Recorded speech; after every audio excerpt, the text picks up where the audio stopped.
Miss Anna Olivier joins us once again with Jim Olivier's Home Improvement, our wonderful sponsor for this Veterans Voices series. Miss Anna, who do we get to meet this month? We have an amazing gentleman, Chief Dwayne Guidry of the U.S. Army. He's retired. What a story of sacrifice. You know, the sacrifices that these men and women make involve their family, and we're going to hear the story of how he had 5 children and they moved all over the world, and he served in active duty, started in the reserves and went to active duty and still serves today. We see that in that heart of our servicemen and women, so I think you're going to really enjoy his story today. Yeah, wonderful story. Let's hear it. Welcome to another Veterans Voices Spotlight. We have my uncle today, Dwayne Guidry, United States Army veteran. Uncle Dwayne, we are so glad to have you here. Well, it's a pleasure to be here this morning. It's so nice to have family. I love this. Yes. Okay, but I've actually never asked you much about your time serving and kind of your whole journey through the whole thing, but we want to start from the beginning. What made you want to join the Army way back then? Well, I was looking for a way to pay for college. So I actually started in Louisiana Army National Guards when I was going to school at McNeese. And I spent 3.5 years in the infantry in the National Guard. After basic training, I got married, and we had a couple of kids, and I was doing different jobs, going to school, trying to support a family. And then we found out we were expecting for our 3rd child.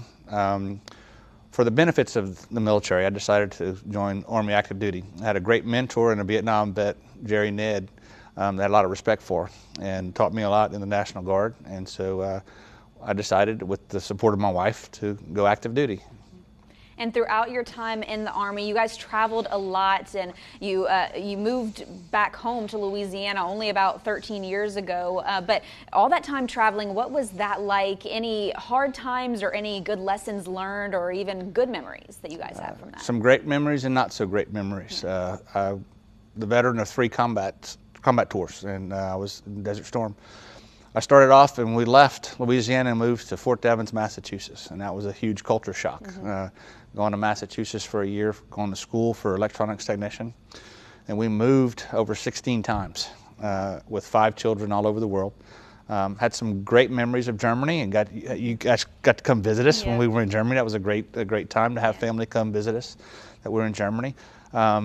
Desert Storm was quite a surprise. Right when I got out of my school, I went to Fort Campbell, Kentucky, and then we were deployed to support the Saudi Arabia. I went to Saudi Arabia and supporting in the coalition to liberate Kuwait. I was part of Desert Storm. I also spent a year in Korea, and then 2 combat tours in Iraq, 4 years in Germany, and other various units and other jobs that I did throughout 23 years of active duty. Yeah. And, you know, after that 23 years, moving back to Louisiana, what was that like? Was that challenging for you guys? I mean, for you as a veteran, but also for you guys as a family? Missed the camaraderie of the military. But it was great to be back home. Darlene and I had talked. I had a lot of different opportunities to do different things all over the world. I was an electronics technician for military intelligence, so I had a top secret security clearance and had a lot of opportunities.